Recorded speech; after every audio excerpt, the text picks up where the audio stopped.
नमस्कार, बहुत बहुत स्वागत है आपका। बात करने जा रहे हैं चंदे की। जी हां, चंदे का पैसा जो कि चुनाव के लिए बहुत ज्यादा जरूरी होता है, चुनाव जीतने के लिए बहुत ज्यादा जरूरी होता है। चुनाव के लिए क्यों जरूरी होता है? क्योंकि आपको अपना इंफ्रास्ट्रक्चर तैयार करना है। चुनाव जीतने के लिए क्यों जरूरी होता है?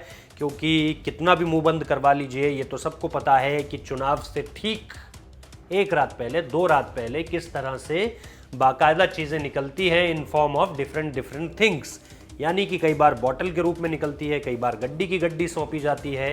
ये भारत के चुनावों में ऐसा होता है या ऐसा नहीं होता है, इसको लेकर आप अलग अलग दावे कर सकते हैं। आप ये भी कह सकते हैं कि जी हमारे यहाँ तो नहीं होता, लेकिन मैं आपको न जाने ऐसी कितनी ही तस्वीरें दिखा दूंगा, ऐसे कितने ही किस्से सुना दूंगा जहाँ पर चुनाव से एक रात पहले सब कुछ बढ़ता है। और जब मैं सब कुछ की बात कर रहा हूँ तो उसमें मॉनेटरी टर्म्स में बहुत ज़्यादा चीज़ों की ज़रूरत होती है। लेकिन अगर आप इस खबर पर जाएं तो ये खबर कहती है कि चुनाव आयोग ने जिन पार्टियों की, बड़ी पार्टियों का जिक्र किया है, बीजेपी ने उसमें अपनी जो इन्फॉर्मेशन है वो फिलअप नहीं की है। लेकिन एक दिलचस्प टिप्पणी बसपा की तरफ से आई है। बसपा को इस बार 20,000 से ज़्यादा किसी ने चंदा ही नहीं दिया है। यानी एक वो स्थिति जहां पर बहुजन समाज पार्टी जो है वो 2017 के बाद लगातार उसका डाउनफॉल शुरू होता है।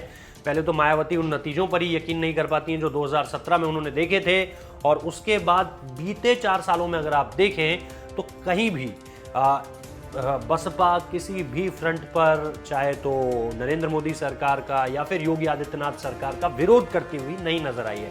इससे पहले वो नेशनल मुद्दों पर भी खूब बोलते थे, इससे पहले वो राज्य के मुद्दों पर तो बोलते ही थे ऑब्वियसली, क्योंकि राज्य की पार्टी है।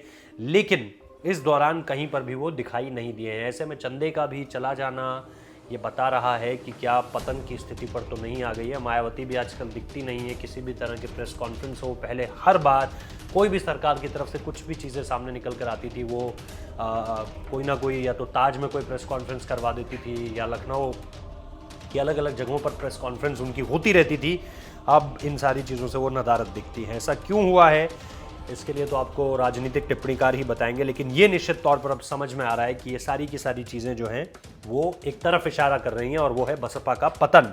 इसके अलावा जो है एनसीपी, जी हाँ, शरद पवार महाविकास अघाड़ी जिसने महाराष्ट्र में सरकार बनाई, उनके चंदे में 5 गुना बढ़ोतरी हुई है। इसे ऐसे समझिए जैसे अब तक उन्हें सिर्फ जो है वो 100 रुपये चंदा मिलता था, और अब बीते 1 साल में सीधे चंदे की रकम जो है वो 500 पहुंच गई। तो इंटू 5 बढ़ोतरी हुई है। और इंटू 5 बढ़ोतरी का मतलब ये है कि एनसीपी को लेकर के कहीं ना कहीं देश में जो माहौल है वो इसलिए भी बदला है क्योंकि वो महाराष्ट्र में सरकार चला रहे हैं। महाराष्ट्र यानी मुंबई का जिक्र होना बहुत लाजमी। मुंबई यानी देश की आर्थिक राजधानी, यानी कॉरपोरेट या फिर इसके अलावा बिजनेस, सारी की सारी चीज़ों को लेकर बहुत अहम माना जाता है। तो इसीलिए ये एक बड़ा बदलाव देखने को मिला। तो एक तरफ बसपा का पतन, दूसरी तरफ राइज ऑफ एनसीपी। बहुत बहुत शुक्रिया इस वीडियो को देखने के लिए।